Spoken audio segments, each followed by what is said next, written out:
পশ্চিমাদের পা চাটা দালালগুলোকে বলতে চাই, বাংলাদেশে আব্বাসী গ্রেফতার নয়, আল্লাহর কোরআনের জন্য ফাঁসিতে ঝুলতে প্রস্তুত আছে। প্রশ্ন হলো আমাকে কেন গ্রেফতার করবে? আমার জন্মই তো স্বাধীনতার বহু বছর পরে, কিন্তু 1971 সালে তুমি শাহরিয়ার কবির পাকিস্তানি হানাদার বাহিনীকে মুরগি সাপ্লাই দিয়েছ। তুমিও যুদ্ধাপরাধী, তোমার বিচার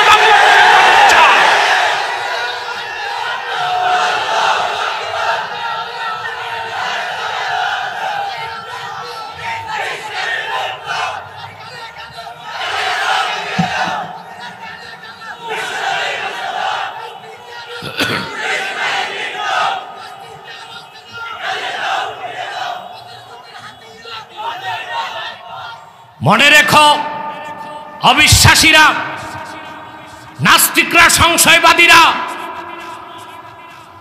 কতজনকে গ্রেফতার করবার ফাঁসি দিয়া ময়দান খালি করতে চাও? এই ময়দান উর্বর ময়দান। 360 আউলিয়া মেহনত করেছেন এই বাংলাদেশে। এই দেশে শুয়ে আছেন শাহজালাল, শাহ ফারহান, শাহ মখদুম, শাহ কারামত আলী জনপুরি, ইসলামী মুসলিম সাধক, আউলিয়া কেরাম, দ্বীনের কর্মী, দ্বীনের ঝান্ডাবাহীদের রক্ত আর ঘামের বিনিময়ে যে বাংলায় ইসলাম প্রতিষ্ঠিত হয়েছে, একের পর এক মানুষ শাহাদাতকে বরণ করে নিবে। ইসলাম ও মুসলমানের বিরুদ্ধে একটি চক্রান্তকে বরদাস্ত করে নিবে না বাংলাদেশ, ইনশাআল্লাহ। চ্যানেলটি সাবস্ক্রাইব করে আমাদের সঙ্গে থাকুন। সম্মানিত সুধী, আমি আপনাদেরকে বাড়তি কষ্ট দিয়েছি। আপনারা কালকে রাতে এসেছিলেন, ঠিক না?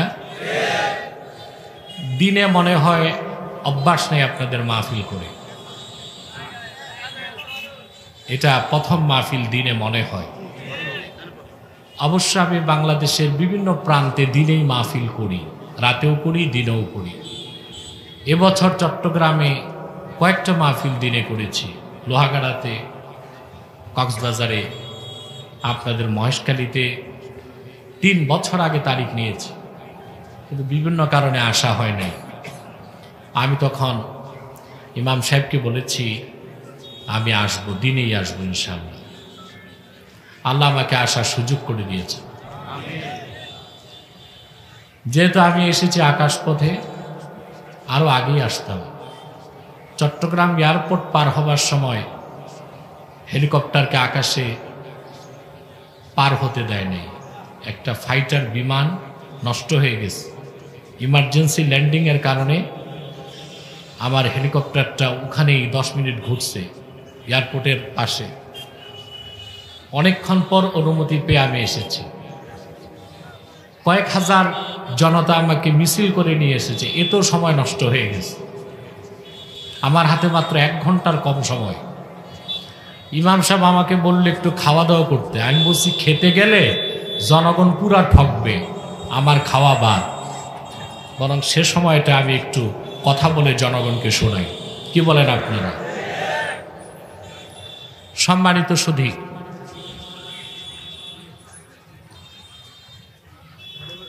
আমি কোরআন কারীম থেকে একটি আয়াতের অংশ বিশেষ তেলাওয়াত করেছি। খুব সংক্ষেপে এই অংশকে কেন্দ্র করে নির্ভরযোগ্য মুফাসসির এবং মুহাদ্দিসগণের দৃষ্টিকোণ থেকে কিছু কথা আপনাদের সামনে তুলে ধরার চেষ্টা করব, যদি আল্লাহ পাক আমাকে তৌফিক দান করেন। বলেন আল্লাহুম্মা আমিন। একদম মধ্য দুপুরে আমরা বসেছি, সকালেও না বিকেলেও না, প্রচণ্ড গরম। এখানে রয়েছে অসংখ্য মৎস্য চাষী, লবণ চাষী, পান চাষী, কৃষক, শ্রমিক, মজদুর।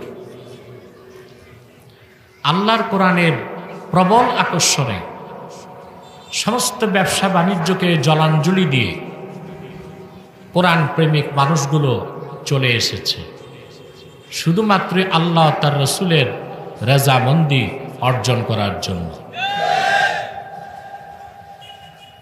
আল্লাহ তাআলা কোরআন কারীমে মুমিন বান্দাদেরকে লক্ষ্য করে বলেন, ইয়া আইয়ুহাল্লাযীনা আমানু তাকুল্লাহা ওয়া কুলু কাওলান সাদীদা।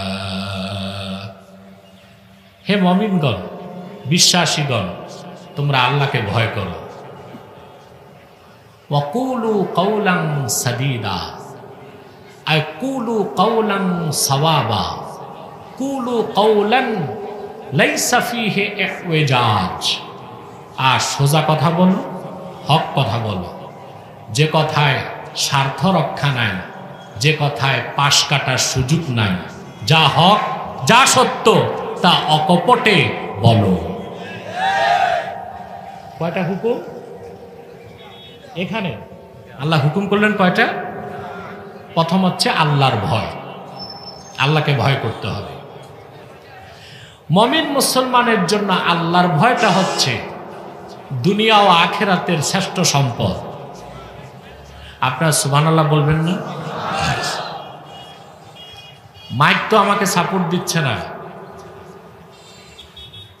আপনাদের সাপোর্ট লাগবে, নতুবা আমি কথা বলতে পারবো না। দুনিয়া ও আখিরাতে মুমিনের শ্রেষ্ঠ সম্বল হচ্ছে তাকওয়া। সুবহানাল্লাহ।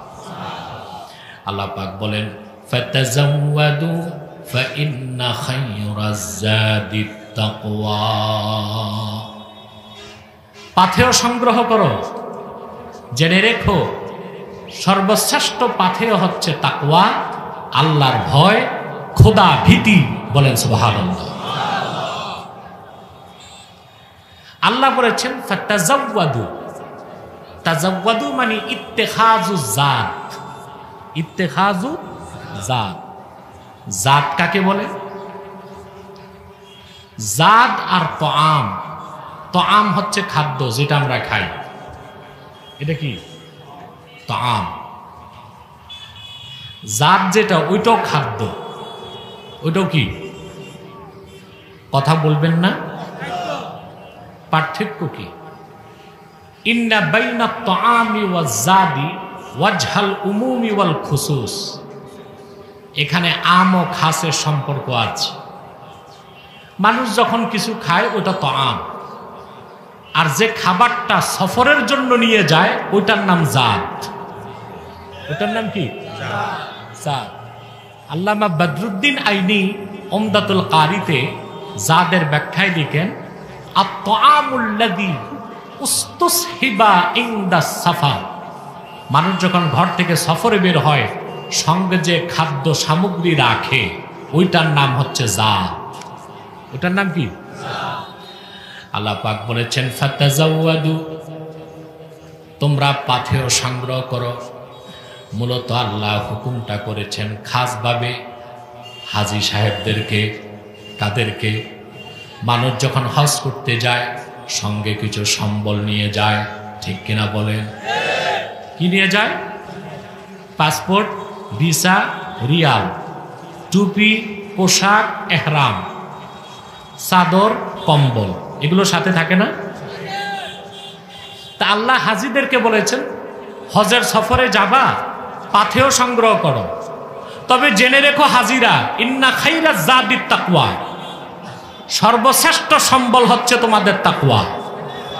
হুকুমটা হাজীদের জন্য খাস, বাকিদের জন্য আম। কারণ আমরা প্রত্যেকেই কিন্তু সফরে আছি। আরে ভাই, আমি তো কবরস্থানে না, মাহফিলে। তো আওয়াজ নেই কেন তোমাদের? আমরা কিসে আছি?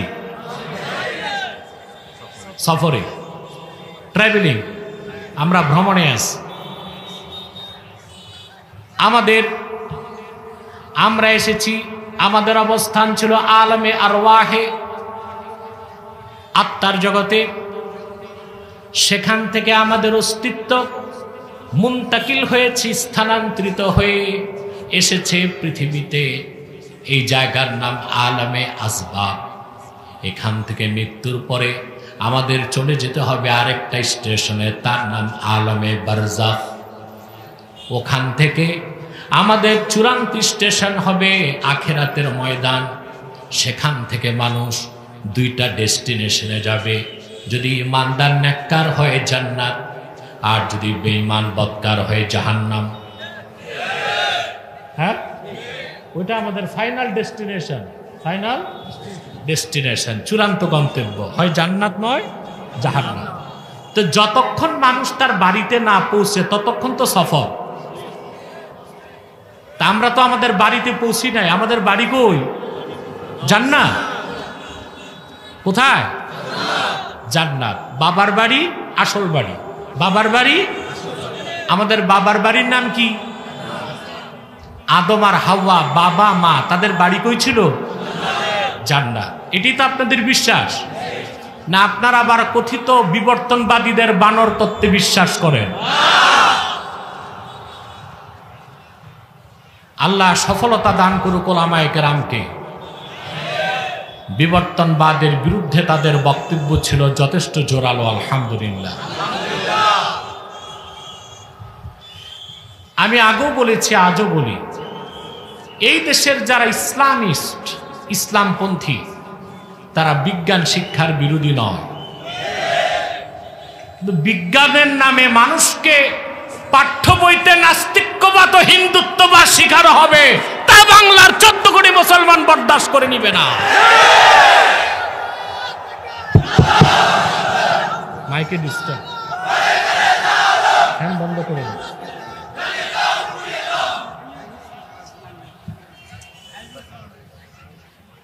বিজ্ঞান পড়ান, বিজ্ঞানের নামে অনুমান পড়ান কেন? বিজ্ঞান মানি আমরা, সকল বিজ্ঞান অস্তিত্ব পেয়েছে আল্লাহর কোরআন থেকে। বিজ্ঞান পড়াও।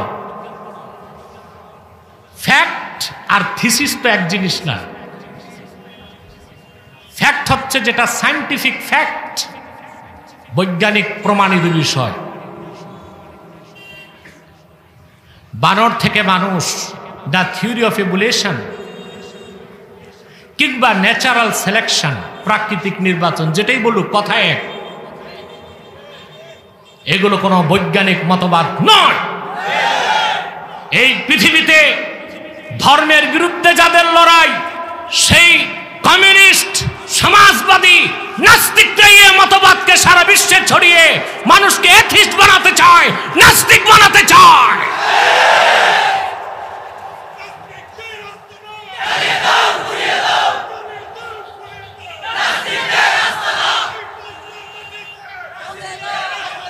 তারপরে বিজ্ঞান বই লিখতে দিছে যারে, সে বিজ্ঞান কিছুই বুঝে না। জাফর ইকবালের মতো গবাদি পশু যদি বিজ্ঞানী হয়,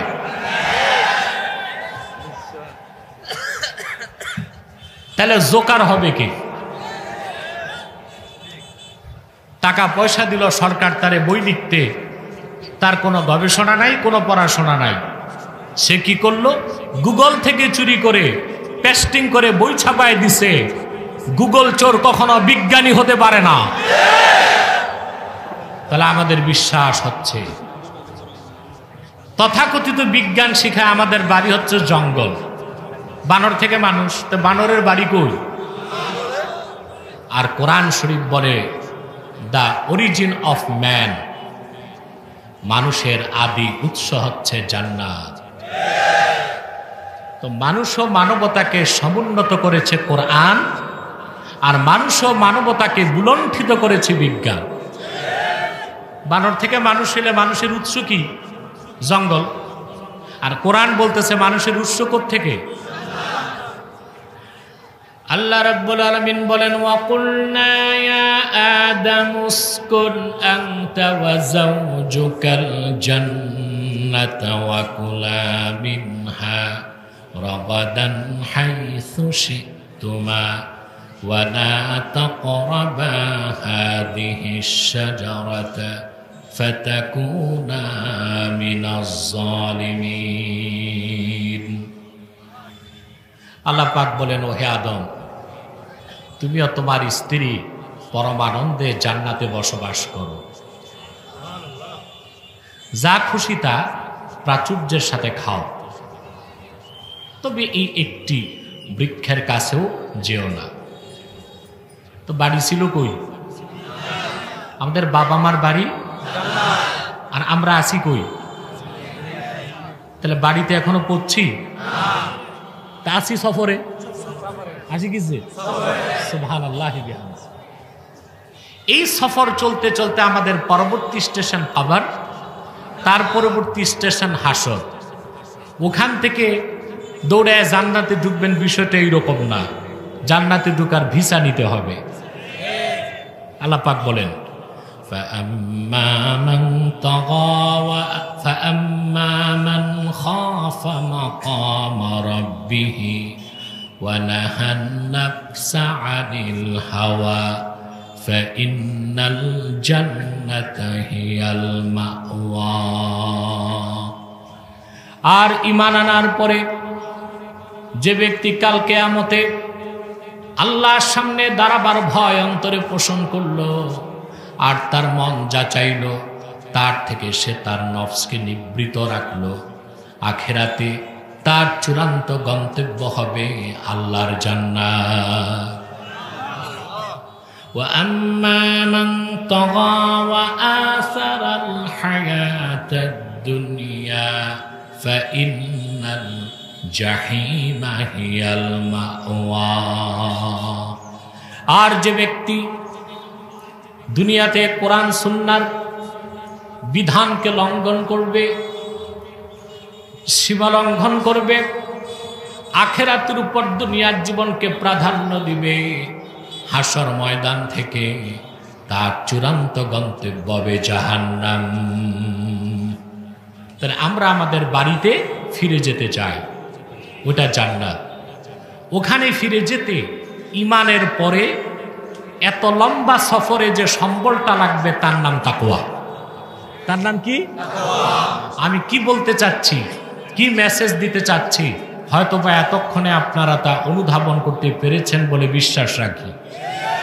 আলহামদুলিল্লাহ। এই তাকওয়াটা আপনাকে পৃথিবীতে দিবে শক্তি, দিবে সম্মান, পরকালে দিবে জান্নাত। সুবহানাল্লাহ। প্রতিটা মানুষ শক্তি চায়, সম্মান চায়। কি চায়? শক্তি চায়, সম্মান চায়। এই শক্তি ও সম্মান মানুষ তিনটা পথে খুঁজে। কয়টা পথে? একটা হচ্ছে ব্যবসা। ব্যবসা করে অনেকে আঙ্গুল ফুলে কলা গাছ হয়ে যায়, হারাম হালাল কোনো বাছ বিচার করে না, মনে করে তার টাকা বেশি, তার সম্মান বেশি। অনেকে উচ্চপদস্থ চাকরি নিয়ে সম্মান আর শক্তি খোঁজে। আমি ভালো পড়াশোনা করব, বিসিএস ক্যাডার হব, রাষ্ট্রের উচ্চপদস্থ কর্মকর্তা হব, আমার গাড়িতে ফ্ল্যাগ থাকবে, সব জায়গায় ভিআইপি প্রোটোকল পাব, টাকাও পেলাম, সম্মানও পেলাম। শক্তি সম্মান খুঁজে চাকরিতে। আর খুব সহজে শর্টকাট পথে শক্তি ও সম্মান যারা খুঁজে তারা করে রাজনীতি। কি করে? রাজনীতি। রাজনীতি করলে সময় লাগে না, নেতা, পাতি নেতা, সাথী নেতা, উপনেতা, তারপরে নেতা। কিছু অবৈধ টাকা, পিস্তল বাহিনী, দুর্মুজ বাহিনী আছে, সে নেতা। সে কি?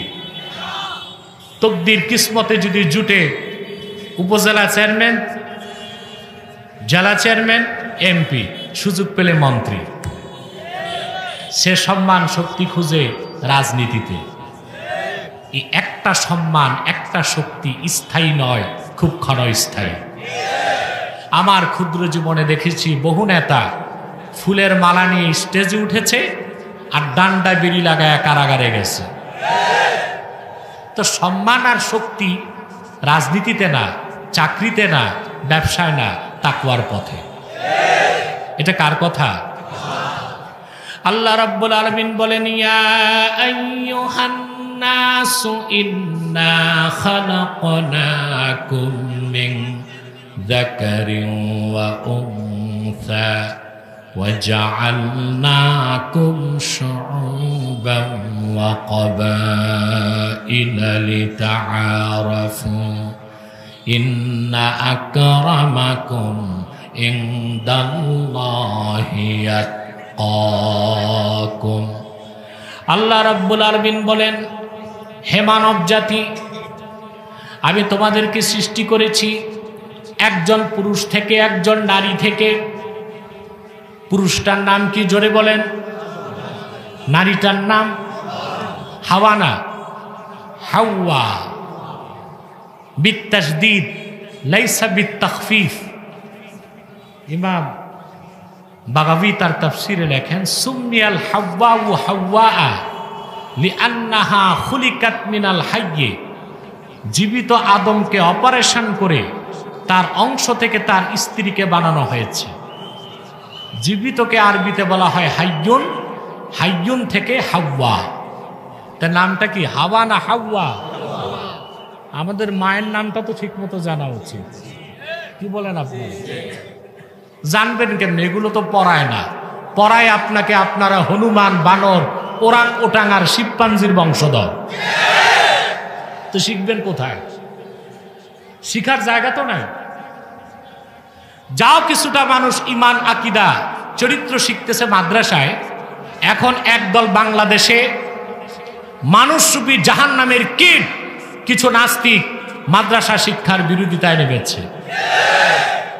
গত 4 দিন আগে এটিএন বাংলাতে একটা নিউজ দেখেছেন, ছাত্র মৈত্রীর প্রোগ্রামে যে শাহরিয়ার কবির, এটা আমার কাছে ডিবেটে শোচনীয়ভাবে হারছে, আপনারা জানেন। তবে তাকে কেউ শাহরিয়ার কবির নামে চিনে না, কি যেন আরেকটা নাম আছে, ওইটা আর আমি বলতে চাই না। সে প্রকাশ্যে বলল মাদ্রাসা শিক্ষার কি দরকার, সেখানে মানুষকে ধর্মান্ধ বানানো হয়। তারপর সরকারকে হুঁশিয়ারি দিল, এনায়েতুল্লাহ আব্বাসীকে কেন গ্রেফতার করা হয় না। আপনারা এটিএন বাংলায় নিউজটা দেখবেন, 4 দিন আগে ছাত্র মৈত্রীর প্রোগ্রামে এসে বলেছে। আমি তাকে সহ পশ্চিমাদের পা চাটা দালালগুলোকে বলতে চাই, বাংলাদেশে আব্বাসী গ্রেফতার নয়, আল্লাহর কোরআনের জন্য ফাঁসিতে ঝুলতে প্রস্তুত আছে। প্রশ্ন হলো আমাকে কেন গ্রেফতার করবে? আমার জন্মই তো স্বাধীনতার বহু বছর পরে, কিন্তু 1971 সালে তুমি শাহরিয়ার কবির পাকিস্তানি হানাদার বাহিনীকে মুরগি সাপ্লাই দিয়েছ। তুমিও যুদ্ধাপরাধী, তোমার বিচার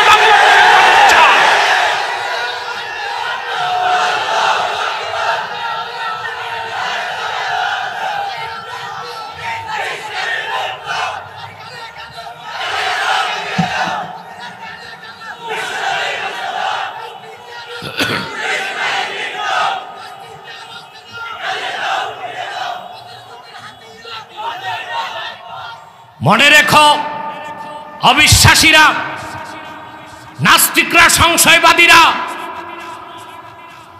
কতজনকে গ্রেফতার করবার, ফাঁসি দিয়া ময়দান খালি করতে চাও? এই ময়দান উর্বর ময়দান। 360 আউলিয়া মেহনত করেছেন এই বাংলাদেশে। এই দেশে শুয়ে আছেন শাহজালাল, শাহ ফারহান, শাহ মখদুম, শাহ কারামত আলী জনপুরি। ইসলামী মুসলিম সাধক, আউলিয়া কেরাম, দ্বীনের কর্মী, দ্বীনের ঝান্ডাবাহীদের রক্ত আর ঘামের বিনিময়ে যে বাংলায় ইসলাম প্রতিষ্ঠিত হয়েছে, একের পর এক মানুষ শাহাদাতকে বরণ করে নিবে। ইসলাম ও মুসলমানের বিরুদ্ধে একটি চক্রান্তকে বরদাস্ত করে নিবে না বাংলাদেশ, ইনশাআল্লাহ।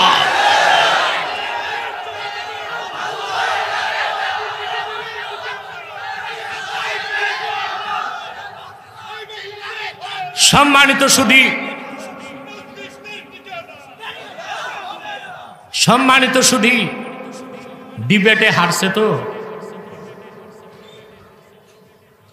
তো মনের ক্ষোভে ও এতদিন অপেক্ষায় ছিল, আমাকে গ্রেফতার করা হয় না কেন। এতদিন বুক ফাটছে, এখন ওর মুখ ফাটছে। বলতেছে গ্রেফতার করো। ওর ভিতরে আর সহ্য হচ্ছে না, কারণ ওর কাজই ছিল আগে টকশোতে যে আলেমদেরকে অপমানিত করত। কিন্তু ও আগে সিপাহী দেখছে, দারোগা দেখে নাই। ঠিক কিনা? ভাবছে সব আলেমরাই সহজ সরল, কিছু আলেমের ঘাড়ের রগ যে টেরাও আছে, এটা সে টের পায় না। ঠিক কিনা? কথা বলেন। তাহলে বলছিলাম, সম্মান আর শক্তি দিবে তাকওয়া, এটি আমাদের শ্রেষ্ঠ সম্বল। আল্লাহ বলেছেন, আমি তোমাদেরকে সৃষ্টি করেছি একজন পুরুষ থেকে, একজন নারী থেকে, অতঃপর বিভিন্ন সম্প্রদায়ে গোত্রে তোমাদেরকে বিন্যস্ত করেছি। ইন্না আকরামাকুম ইনদাল্লাহি আতকাকুম, নিশ্চয় তোমাদের মধ্যে আল্লাহর নিকট সে সবচেয়ে সম্মানিত, যার অন্তরে আল্লাহর ভয় বেশি আছে। তাকওয়া যার বেশি, তার সম্মান বেশি। কার কাছে? ওই সম্মানটা স্থায়ী, ওই সম্মানটা। আরেকটা হচ্ছে শক্তি। আরেকটা কি? মানুষ চারটা জিনিসে শক্তি খোঁজে, এটাকে আমি বলি 4M। কি? 4M সূত্র। 4M কি? একটা হচ্ছে মাসাল, পেশি শক্তি। আরেকটা হচ্ছে মিডিয়া, আরেকটা হচ্ছে মানি, আরেকটা হচ্ছে ম্যান্ডেট। এ হলো 4M। এটা কি? আমি লক্ষ্য করে দেখেছি, এই 4M বা চারটা শক্তি, পেশি শক্তি, অর্থের শক্তি, ম্যান্ডেটের শক্তি, পয়সার শক্তি, এই সব শক্তি কর্পূরের মতো বাতাসে মিশে যায় ইমানের শক্তির সামনে। এর উপর কোনো শক্তি। সুবহানাল্লাহ। দেখলেন না, প্রবল ক্ষমতা নিয়ে আমেরিকা আফগানিস্তানে এসে 19 বছরে মোল্লাদের কাছে জন্মের মায়ের খাইল। মোল্লাদের কাছে কি ছিল? পাগড়ি, জানামাজ, আর পুরানকালের কিছু AK-47। কথা বলেন। আর তার কাছে কি ছিল? 4M। ওর মাসাল, ওর পাওয়ার কতটুকু? পৃথিবীর সুপার পাওয়ার, তার ক্ষমতা আপনি চিন্তা করতে পারবেন না। তার কাছে অ্যাটম বোমাই আছে 5,500। কত? পৃথিবীর সবচেয়ে বেশি ফাইটার তার কাছে, পৃথিবীর সবচেয়ে বেশি রণতরী তার কাছে। ওর অর্থের পরিমাণ জানেন? আমেরিকা, ওর রিজার্ভ হচ্ছে $21 ট্রিলিয়ন। কত? বিলিয়ন না, ট্রিলিয়ন। 1000 বিলিয়নে 1 ট্রিলিয়ন, এরকম তার $21 ট্রিলিয়ন হচ্ছে রিজার্ভ। ওর মাসেল আছে, ওর মানি আছে, তারপরে ওর মিডিয়া আছে। আল জাজিরা ছাড়া যত মিডিয়া সব ওর হাতে। তারপর ম্যান্ডেট আছে।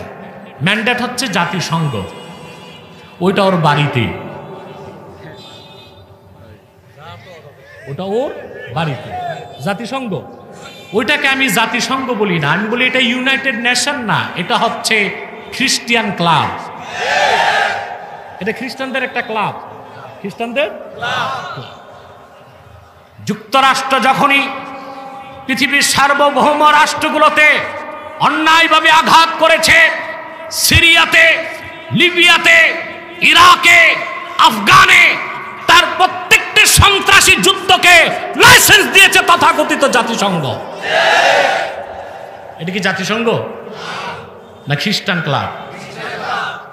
ওর কাছে সব আছে, মানি, মিডিয়া, ম্যান্ডেট, মাসাল। তারপর মোল্লাদের কাছে যায় মায়ের খাইল কেন? মোল্লাদের শক্তি হচ্ছে স্পিরিচুয়াল পাওয়ার। ওদের সিনার শক্তির সামনে কোনো পরাশক্তি টিকতে পারে না। ওই শক্তিটা আসে আল্লাহর কাছ থেকে, ইমানের সাথে যখন তাকওয়া থাকে। সুবহানাল্লাহ। তাহলে আমরা শক্তি পাবো কিসে? তাকওয়ায়। কিসে? কিসে? সেজন্য আল্লাহর হাবিব ইরশাদ করেছেন, মান আহাব্বা আইয়াকুনা আকরামান নাস ফালইয়াত্তাকিল্লাহ ওয়া মান আহাব্বা আইয়াকুনা আশাদ্দান নাস ফালইয়াতাওয়াক্কাল আলাল্লাহ। তোমাদের মধ্যে যে ব্যক্তি রেসপেক্টেড হতে চায়, সম্মানিত হতে চায়, সে যেন আল্লাহকে ভয় করে। আর তোমাদের মধ্যে কোনো ব্যক্তি যদি শক্তিশালী হতে চায়, সে যেন মহান আল্লাহর উপর ভরসা রাখে। আপনি যদি তাকওয়ার সম্বলটা অর্জন করতে পারেন, আপনি পৃথিবীতে পাবেন সম্মান, পৃথিবীতে পাবেন শক্তি, পরকালে কি পাবেন? লজ্জা লাগে বলতে, কি পাবেন? মনে রাখবেন, নূর নবী মুহাম্মদ সাল্লাল্লাহু আলাইহি ওয়াসাল্লামের প্রত্যেক উম্মত যদি ঈমানদার হয়, নেককার হোক বদকার হোক, সে জান্নাত পাবে। কথাটা বুঝলেন না? রাসূলুল্লাহর প্রত্যেক উম্মত যদি ঈমানদার হয়, নেককার হোক বদকার হোক, সে জান্নাত পাবে। যার তাকওয়া আছে সে বিনা আযাবে জান্নাত পাবে। আর যার তাকওয়া নাই, ঈমান আছে, সে আযাবের পর অবশ্যই অবশ্যই অবশ্যই জান্নাত পাবে।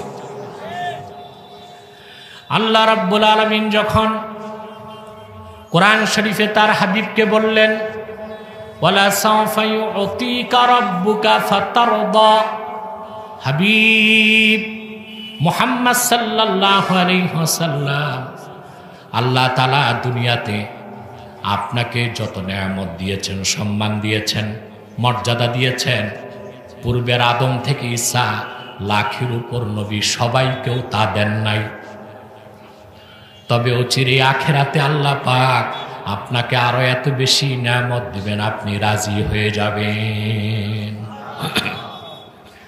ইমামে কুরতুবী তাফসীর কুরতুবী শেষ খণ্ডে লেখেন, সূরা দোহার তাফসীরে আল্লাহ পাক তার হাবিব মুহাম্মদ সাল্লাল্লাহু আলাইহি ওয়াসাল্লামকে জান্নাতুল ফেরদাউসে একটি নয়, দুইটি নয়, 1000 প্রাসাদ দিবেন। তারপর আল্লাহ আপন হাবিবকে ডেকে বলবেন, হাল রাদিতা ইয়া মুহাম্মদ সাল্লাল্লাহু আলাইহি ওয়াসাল্লাম, হাবিব মুহাম্মদ সাল্লাল্লাহু আলাইহি ওয়াসাল্লাম, আমি জান্নাতুল ফেরদাউসে আপনাকে 1000 প্রাসাদ দিয়েছি, আপনি কি রাজি হয়েছেন নাকি? আল্লাহর হাবিব জবাবে বলবেন, রব্বুল আলামিন, আমার রক্ত ঝরা দ্বীন ইসলামের কালেমা বিশ্বাস করেছে এমন আমার অনেক ঈমানদার উম্মত শুধু গুনার কারণে জাহান্নামে জ্বলছে। তাদের ঈমান আছে, নেক আমল নাই। যতক্ষণ পর্যন্ত তারা প্রত্যেকে জান্নাতে না যাবে, আমি রাসূল কেমন করে রাজি হব? আল্লাহর হাবিব বলেছেন, সাহাবীরা শুনে রাখো, আখিরাতে আমি রাসূল যতক্ষণ রাজি না হব, আমার কথা আল্লাহ শুনতেই থাকবেন। আমি তোমাদের সঙ্গে ওয়াদা করে যাই, লা আরদা ওয়া ওয়াহিদুম মিন উম্মতি ফিন্নার, আমার একজন ঈমানদার উম্মত যত বড় গুনাহগার হোক, যতক্ষণ জাহান্নামে থাকবে, আমি রাসূল রাজি হব না। আল্লাহ পাক যখন আপন হাবিবের সমস্ত উম্মতকে জান্নাত দিয়ে দিবেন, রাসূলুল্লাহ তখন আল্লাহকে ডাক দিয়ে বলবেন, রাদিতু, হে আমার মালিক, আমি রাজি হয়ে গেলাম। আমার কালেমা বিশ্বাস করেছে এমন একজন মুসলিম মুমিন তোমার জাহান্নামে নাই। সেজন্য বলি, মুসলমান যারা কালেমায় বিশ্বাস করেছে, কালেমা স্বীকার করেছে, ঈমানদার হিসেবে মুহাম্মদ সাল্লাল্লাহু আলাইহি ওয়াসাল্লামের উম্মত হয়ে গিয়েছে, তারা প্রত্যেকে জান্নাতে যাবে যদি তাদের আমল নামায় শিরক আর কুফর না থাকে। কিন্তু উম্মতে মুহাম্মাদির মধ্যে যারা ঈমানের সঙ্গে তাকওয়াকে অর্জন করবে, আল্লাহ তাআলা কম হিসাবে বিনা আযাবে তাদেরকে প্রথম চান্সে জান্নাত দিয়ে দিবে। তাহলে তাকওয়া হচ্ছে এমন একটা জিনিস যা মানুষকে পৃথিবীতে দিবে সম্মান, পৃথিবীতে দিবে শক্তি। আমরা যদি ঈমানের সাথে তাকওয়া অর্জন করতে পারি, তো কিসের সুপার পাওয়ার? কিসের পরাশক্তি? সমস্ত পরাশক্তি মুসলমানের কাছে ধরা শক্তিতে পরিণত হয়ে যাবে। আমরা পৃথিবীতে পাবো সম্মান, পাবো শক্তি, পরকালে পাবে জান্নাত। বলেন সুবহানাল্লাহ। সেজন্য আল্লাহ বলেছেন, ইয়া আইয়ুহাল্লাযীনা আমানুত্তাকুল্লাহ, হে ইমানদারগণ আল্লাহকে ভয় করো। বলেন সুবহানাল্লাহ। আমরা কি আল্লাহকে ভয় করব? আল্লাহকে ভয় করে যে তাকওয়া অর্জন করতে হয়, তার জন্য একটা মৌসুম আছে। কি আছে? একটা মাস আল্লাহ নির্ধারণ করছেন। ওই মাসটা আমাদের সামনে। মাসটার নাম কি? আলহামদুলিল্লাহ।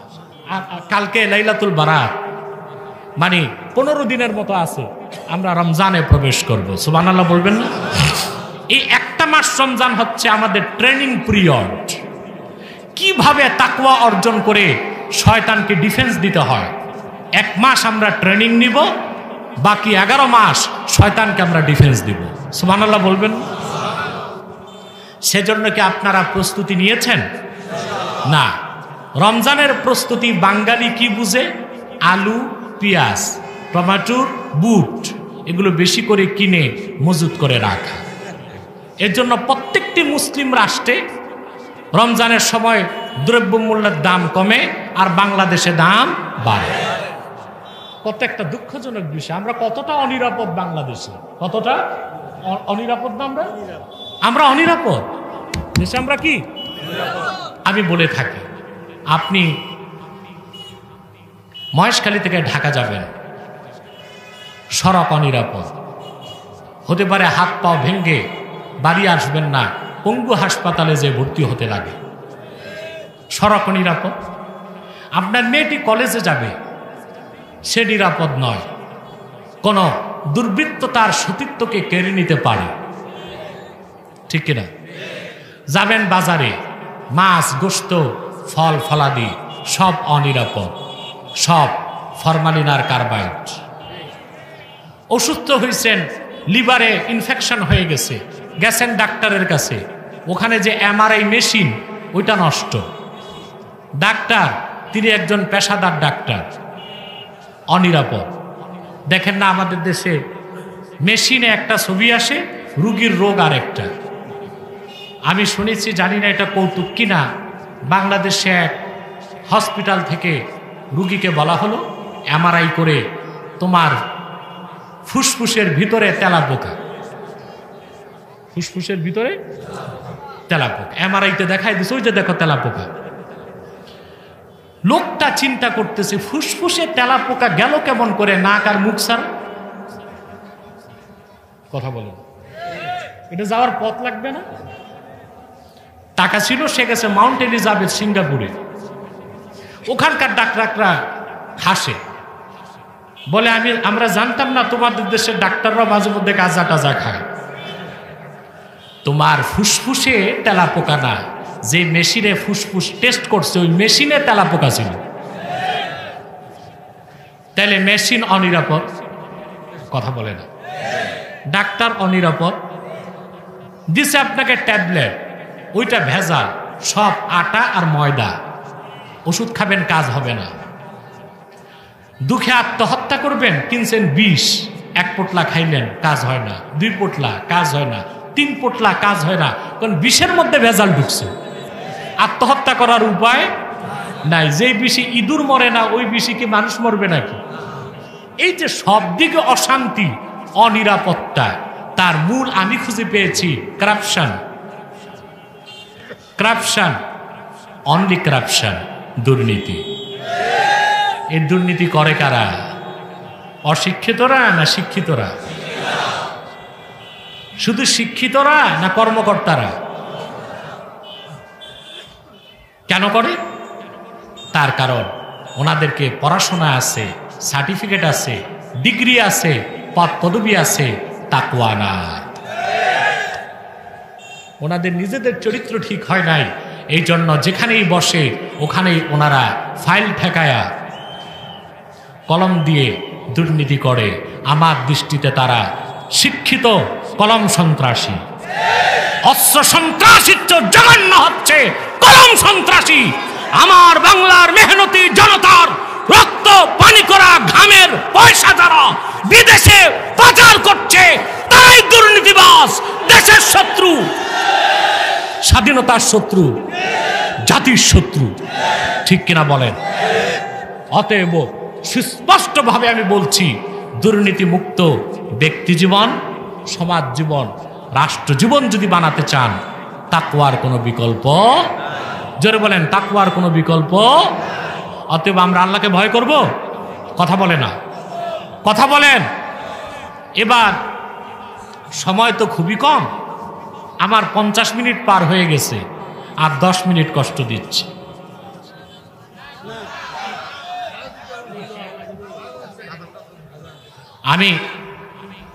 আমি আসবো ইনশাল্লাহ রাতের বেলা, এসে আপনাদের এলাকায় বেড়াবো, প্রচুর সময় দেব ইনশাল্লাহ, চিন্তা করবেন না। আরেকটা কথা মনে রাখবেন, ঘন্টার পর ঘন্টা ওয়াজ না শুনে 1 ঘন্টার ওয়াজ যথেষ্ট যদি ওয়াজ হয়, আর 2-4 ঘন্টা শুনলেন ওয়াজ নাই আওয়াজ আছে, কাজ হবে? আমরা কি আওয়াজ শুনবো না ওয়াজ শুনবো? ওয়াজ হয়ে গেছে 50 মিনিট, আর কিছু কথা বাকি। আল্লাহর দ্বিতীয় নির্দেশ, ওয়াকুলু কাওলান সাদীদা, সত্য কথা বলো, হক কথা বলো। সুবহানাল্লাহ। কি কথা? সত্য কথা। আমার দেশের নাস্তিকরা কথায় কথায় বলে বাক স্বাধীনতা, কি বলে? আর মুক্ত চিন্তা, এটার নাম দিয়েছে দ্য ফ্রিডম অফ এক্সপ্রেশন। কি নাম দিয়েছে? Freedom of expression. ইসলাম বাক স্বাধীনতায় বিশ্বাসী, কিন্তু বাক স্বেচ্ছাচারিতায় বিশ্বাসী নয়। ইসলাম মুক্ত চিন্তায় বিশ্বাসী, তবে মুক্ত চিন্তার নামে পাশবিকতায় বিশ্বাসী নয়। বাক স্বাধীনতা ভালো জিনিস, বাক স্বেচ্ছাচারিতা ভালো জিনিস নয়। বাক স্বাধীনতার জন্য ইসলাম 2টো শর্ত দিয়েছে। যা খুশি তা বলা যাবে না, কথাটা সত্যের মানদণ্ডে উত্তীর্ণ কিনা দেখতে হবে। 2, সব সত্য কথাও বলা যায় না, কথাটা মার্জিত কিনা সেটাও দেখতে হবে। সত্য হতে হবে, মার্জিত হতে হবে, যা খুশি তা বলার সুযোগ। এখন মনে করেন কক্সবাজার থেকে আপনার শ্বশুর আসছে আপনাকে দেখতে, মেয়েকে আপনার কাছে, শুটকি নিয়ে আসছে। শুটকি তো বেশি পছন্দ আপনাদের, হ্যাঁ? মোটামুটি আপনারা যদি শুটকি মোটামুটি পছন্দ করেন, তো শুটকির ব্যবসায়ী তো বন্ধ।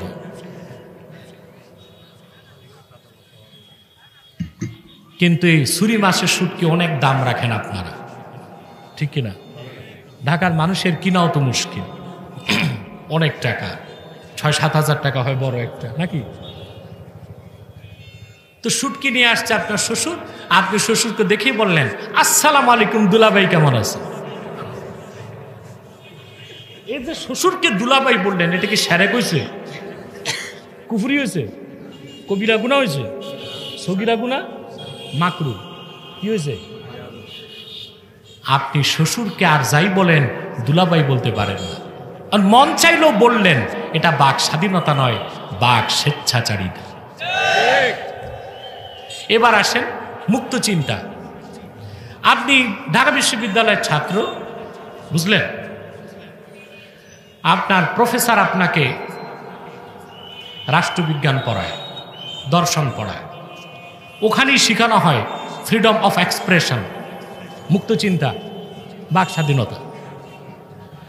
এখন ঘটনাচক্রে আপনি আপনার প্রফেসরের স্ত্রীকে দেখছেন, সুন্দরী, কম বয়সী। এখন মুক্ত চিন্তা মানে যা মন চায় তাই বলবো। তা আপনি দরখাস্ত করছেন শিক্ষককে, শিক্ষক মহোদয়, আপনার পরমা সুন্দরী স্ত্রীকে আমার প্রচন্ড পছন্দ হয়েছে, তাকে আপনি ডিভোর্স দিয়ে আমার কাছে হস্তান্তর করে বাধিত করিবেন। আপনার শিক্ষক মুক্ত চিন্তা যে পড়ায়, দরখাস্ত রিসিভ করবে না জুতা হাতে নিবে? আপনি যদি বলেন, স্যার এটা তো মুক্ত চিন্তা, আমার মন চাইছে আপনার বউকে পছন্দ লাগছে, আমি বললাম, দেওয়া না দেওয়া তো আপনার বিষয়। তাহলে মুক্ত চিন্তা বুঝলেন? এটা মুক্ত চিন্তা না পাশবিকতা? ইসলাম বাক স্বাধীনতায় বিশ্বাসী। আল্লাহ বলেছেন ওয়াকুলু কাওলান সাদীদা, সত্য কথা বলো, হক কথা বলো। সুবহানাল্লাহ বলেন। আমরা আজকের এই মাহফিল থেকে আল্লাহ তাআলা নির্দেশিত দুইটা হুকুম শুনলাম, একটা তাকওয়া আর একটা কি? হক কথা বলা। আমরা আমল করব তো ব্যক্তি জীবনে, সমাজ জীবনে, রাষ্ট্র জীবনে। আমরা যদি দুইটা হুকুম মানতে পারতাম আমাদের সমাজ ও রাষ্ট্রের চেহারা পাল্টে যেত। তাকওয়া ভিত্তিক জীবন যদি গঠন করতাম আমাদের অফিসাররা আর ঘুষ খাইতো না, দুর্নীতি করতো না, তাতে দেশের সমস্ত সমস্যাগুলো দূর হয়ে যেত। ঠিক কিনা বলেন? আর আমার দেশে যদি হক কথা বলতো সব আলেম আর ইমাম সাহেব, তাহলে বহু আগেই বাংলাদেশে আল্লাহর কোরআনের হুকুমত কায়েম করা সম্ভব হতো। একজন ইমাম একটি মসজিদে প্রত্যেক জুমায় 1 ঘন্টা বয়ান করে। কয় ঘন্টা? বছরে সে তার মহল্লার মানুষকে 52 ঘন্টা ওয়াজ শোনায়। কত ঘন্টা? একজন ইমানদার ইমাম সাহেব আল্লাহর ভয় অন্তরে পোষণ করে যদি বছরে 52 ঘন্টা কোরআন হাদিস থেকে সব মৌলিক কথা বলতেন, তাহলে সেই মহল্লায় দ্বিতীয় আর কোনো মাহফিলের দরকার হয় কিনা বলেন?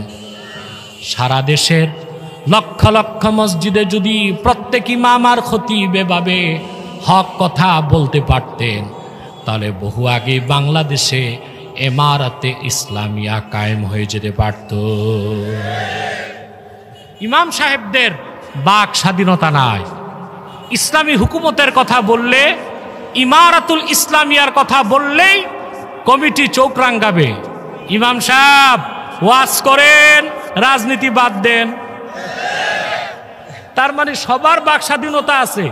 এই দেশে চোর, ছোট্টা, ইয়াবাখোর, বাবাখোর, গাঁজাখোর, সুদখোর, ঘুষখোর রাজনীতি করতে পারে, কিন্তু আলেমরা রাজনীতি করতে পারবে না। এর চেয়ে অবিচার বা ইনজাস্টিস আর কি হতে পারে? আবার আমাদের দেশে কিছু আলেমও আছে অতি দরবেশ। এটা তো দরবেশ না, ধরবেশ। ওনারা আবার বড় করে লিখে দেয় ব্যানারে রাজনীতি মুক্ত। মানুষ কখনো রাজনীতির বাইরে থাকতে পারে না। আপনি বলতে পারেন ফাদার অফ ডেমোক্রেসি, গণতন্ত্রের জনক কাকে বলা হয়? কিসের আব্রাহাম? ওর 14 গোষ্ঠী জন্মের আগে গণতন্ত্রের ফর্মুলা দিয়েছে অ্যারিস্টটল। অ্যারিস্টটল তার ওস্তাদ ছিল প্লেটো। যিশু খ্রিস্টের জন্মেরও কয়েকশো বছর আগে গ্রিসের অ্যাথেন্সে অ্যারিস্টটল প্রথম গণতন্ত্রের উপর বই লিখেছে। অ্যারিস্টটল লিখছে যেটা, ওটার নাম দ্য পলিটিক্স। আর গণতন্ত্রের উপর তার ওস্তাদ যেটা লেখছে প্লেটো, ওইটার নাম দ্য রিপাবলিকান। পৃথিবীর প্রথম গণতন্ত্রের উপর লেখা বই। সেই অ্যারিস্টটল নিজে তার বইতে লিখেছে রাজনীতি থেকে 2টা জাতি দূরে থাকতে পারে, এক দেবদেবী আরেক পশু পাখি। অ্যারিস্টটলের কথাকে আমি মডিফাই করছি। সে তো মোশেক ছিল, দেবদেবী বিশ্বাস করত। দেবদেবী বলতে তো কিছু নাই। আমি এটাকে সংস্কার করে বলি রাজনীতি থেকে দূরে থাকবে 2টা জাতি, ফেরেশতা আর পশু পাখি। এখন যারা আলেম ওলামা পীর মাশায়েখ রাজনীতি থেকে দূরে থাক এই কথা বলে, তারা আলেম ওলামাকে কি মনে করে, পশু পাখি না ফেরেশতা?